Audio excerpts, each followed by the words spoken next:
Hello students, good morning. Today we are going to start part 3 of the chapter The Making of the National Movement in India 1870s to 1947. In the previous video we discussed that how did Mahatma Gandhi start the non-cooperation movement to support Khilafat movement, and due to the incidents of Rowlatt Act, Jallianwala Bagh massacre, and also studied about the participation of the people in the non-cooperation movement.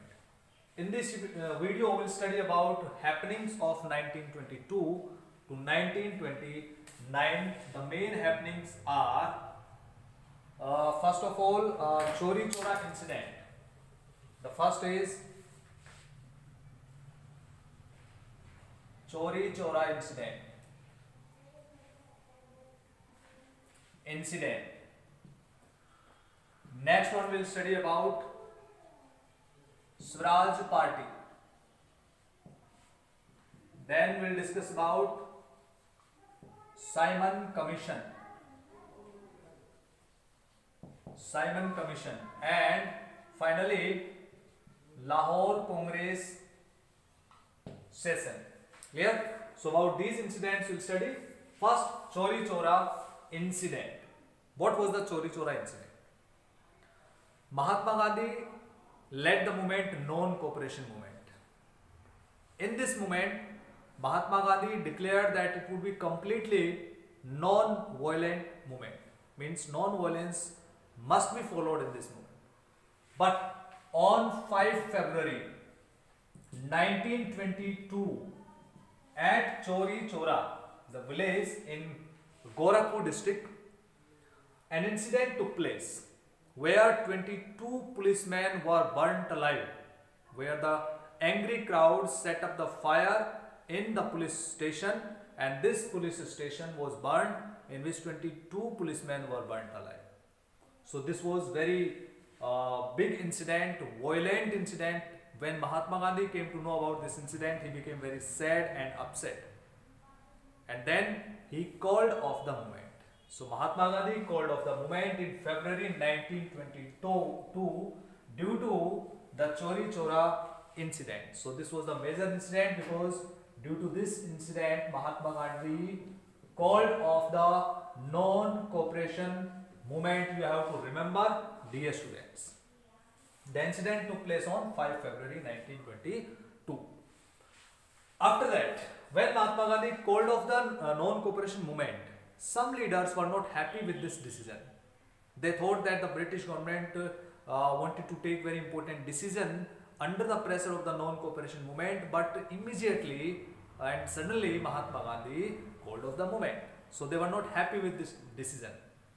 Now they did not want to take part in further any kind of movement, so they wanted to take part in elections and then to reach in the Legislative Council and then oppose the British laws and change them according to the need of Indians. So among these leaders were C.R.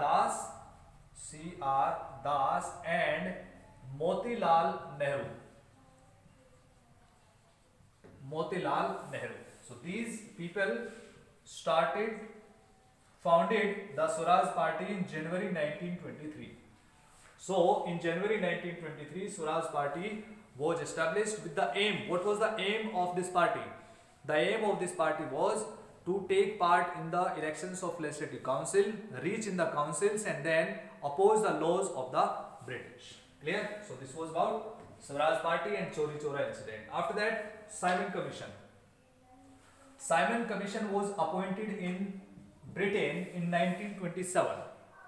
And Sir John Simon was the head of this commission, and all the 7 members, it consisted of 7 members, and all the members were the British. This commission was appointed to investigate the functioning of the government according to the Montagu-Chelmsford Act, means 1919 Reforms Act, to investigate. So when the Indian National Congress leaders came to know that all the 7 members are British, then they decided to oppose the Simon Commission in the Chennai Congress session in 1927. And when it came to India in 1928, then Indian National Congress leaders opposed this Simon Commission with the black flags and the slogans "Go back Simon." Getting my point? So this was about the Simon Commission, but in spite of this opposition, Simon Commission gave its report in 1929. The police used the lathi charge on the agitators, in which Lala Lajpat Rai died after being wounded due to lathi charge by the police. Then Lahore Congress session. Lahore Congress session, 1929 December. It was held in December 1929 at Lahore. Why this Congress session is very famous? Because this session is famous for Purna Swarajya or complete independence. Complete independence. It is very famous for complete independence because in this session, one more thing, Pandit Jawaharlal Nehru, it means young leader of Indian National Congress, got the leadership in the Congress. So Pandit Jawaharlal Nehru presided this Lahore session. Second thing, in this session, Purna Swaraj or complete independence proposal was passed, due to which 26 January 1930 was celebrated as the first Independence Day, complete Independence Day of India. And next one, if the government would not take back the Salt Tax or Salt Act, then would start the civil disobedience movement. So this proposal also was passed in Lahore Congress session. So I hope that you understood all these points: Chori Chora incidents, Swaraj Party, Simon Commission, and Lahore Congress session. Now we'll study about civil disobedience movement.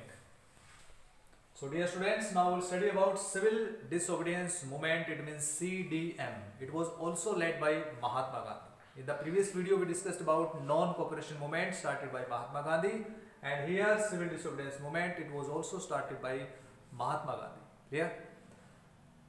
As we have discussed about happenings of 1922 to 1929, it means 1920s. This decade is very famous for the development of RSS, Rashtriya Swayamsevak Sangh, and Communist Party of India. It was specially Hindu organization, Communist Party of India. This organization for communist theory or communist thinking to spread in India after the impacts of Russian Revolution 1917, right? So now we'll study about civil disobedience movement. After Lahore Congress session, Mahatma Gandhi made salt as a big symbol of the movement. Salt, because the British passed the Salt Act and they imposed the tax on salt. Clear? Mahatma Gandhi thought that salt was the part of food for all the people, poor, rich, etc.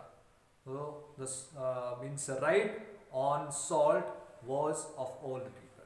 It means salt was the common commodity, essential commodities for all the people. So the tax should not be imposed, and as it was made by Indians, so why the tax was there on salt? Mahatma Gandhi wrote a letter to Lord Irwin. Lord Irwin, he was Viceroy at that time of India. He wrote a letter to Lord Irwin with 11 demands in January 1930 and gave the ultimatum to fulfill all these demands, to accept these demands till 11th March 1930. Mahatma Gandhi gave the ultimatum to the British government, means Lord Irwin, 11th March 1930. But when he did not get any kind of response to the letter, then Mahatma Gandhi announced on 12th March 1930 Dandi March. He started a march to Dandi, started a journey to Dandi from Sabarmati Ashram. From Sabarmati Ashram to Dandi. The total distance was there 240 miles. 240 miles away. Dandi March. It is known as Dandi March. Mahatma Gandhi started this journey on 12th March 1930 with his 78 trusted followers. Clear? And reached Dandi on 6th April 1930. He broke the Salt Act by making salt boiling seawater at Dandi, sea coastal area. It is situated on the coastal area of Gujarat, Dandi, where Mahatma Gandhi made salt by boiling seawater and broke the Salt Act. Clear? In this way, this was the beginning of civil disobedience movement, non-cooperation movement. In this movement, not to cooperate, this was the policy. But in civil disobedience movement was one more thing added by Mahatma Gandhi, that was breaking of the laws. Breaking of laws. Laws should be brought out. In this movement, Swadeshi and boycott policy was adopted by the people and laws were broke, right? Also by the people. So civil disobedience movement was very famous movement. During this movement on 5 March 1931, Mahatma Gandhi met Lord Irwin, in which some provisions were decided and signed. So it is known as Irwin Pact, Gandhi-Irwin Pact on 5 March 1931. According to the provisions of this pact, Congress was ready to take part in the second round table conference going to be held in London, right? And British government accepted to release all the prisoners, movementists arrested during the civil disobedience movement. So these were two main provisions of Gandhi-Irwin Pact, 5 March 1931. But when Mahatma Gandhi returned from London, again he saw that major leaders were arrested by the British government, and again he started the civil disobedience movement. In 1933-34, the movement went down, slowed down, and after that Mahatma Gandhi closed this movement. So this was the civil disobedience movement. One more thing we have to discuss about here, HSRA, Hindustan Socialist Republican Army. Bhagat Singh, Ajay Ghosh, Jatin Das established, founded this organization, association in 1928 at Firoz Shah Kotla ground in Delhi. Clear? And this was the revolutionary organization. So three kinds of ideological groups emerged in India during this period: moderates, extremists, and after that revolutionaries like Bhagat Singh, like Chandrasekhar Azad, like Jatin Das, like Ajay Ghosh, etc. Clear? So dear students, I hope that you understood these topics, whatever we have discussed in this video. And now we'll study about the topic Women in the Freedom Struggle. Ambabai from Karnataka. This is the example. Women from diverse backgrounds participated in the national movement. Young and old, single and married, all ages women. They came from rural areas and urban areas, from both conservative and liberal homes. Their involvement was significant for the freedom struggle, for the women's movement, and for themselves personally. Both British officials and Indian nationalists felt that women's participation gave the national struggle an immense force. Participation in the freedom movement brought women out of their homes. It gave them a place in the professions, in the governance of India, and it could pave the way for equality with men. What such participation meant for women is best recounted by them. Ambabai of Karnataka had been married at age 12, widowed at 16. she picketed foreign cloth and liquor shops in Udupi. She was arrested, served a sentence, and was re-arrested. Between prison terms, she made speeches, taught spinning, and organized Prabhat ferries. Ambabai regarded these as the happiest days of her life because they gave it a new purpose and commitment. Dear students, you know that earlier women were not having the freedoms. Even they could not come out of their homes for the work like men. But during this national movement, women got opportunity to come out of their homes and to participate in the movements and felt the new kinds of freedoms. Women, however, had to fight for their right to participate in the movement. During the Salt Satyagraha, for example, even Mahatma Gandhi was initially opposed to women's participation. Sarojini Naidu had to persuade him to allow women to join the movement. So this was about the participation of women in freedom struggle. Sarojini Naidu. She was active in the national movement since the early 1920s. She was a significant leader of the Dandi March in 1930. She was the first Indian woman to become president of the Indian National Congress in 1925. Dear students, revise the topics discussed in this video by reading the textbook and watching this video again. In the next video, we'll discuss about Quit India movement and partition of India. Thank you. Have a nice day.